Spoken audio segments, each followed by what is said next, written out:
Iyob Chapter 8.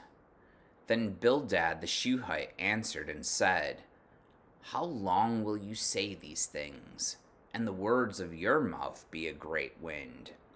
Does Elohim pervert justice, or does El Shaddai pervert the right? If your children have sinned against him, he has delivered them into the hand of their transgression. If you will seek Elohim and plead with El Shaddai for mercy, if you are pure and upright, surely then he will rouse himself for you and restore your rightful habitation. And though your beginning was small, your latter days will be very great. For inquire, please, of bygone ages, and consider what the fathers have searched out. For we are but of yesterday and know nothing. For our days on earth are a shadow. Will they not teach you and tell you and utter words out of their understanding? Can papyrus grow where there is no marsh?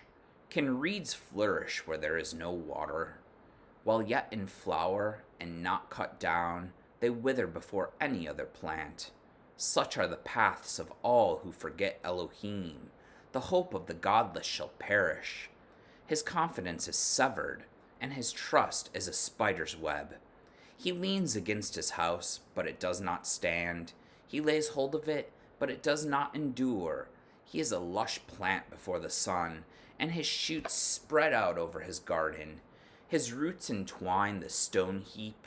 He looks upon a house of stones. If he is destroyed from his place, then it will deny him, saying, I've never seen you. Behold, this is the joy of his way, and out of the soil others will spring. Behold, Elohim will not reject a blameless man, nor take the hand of evildoers. He will yet fill your mouth with laughter, and your lips with shouting.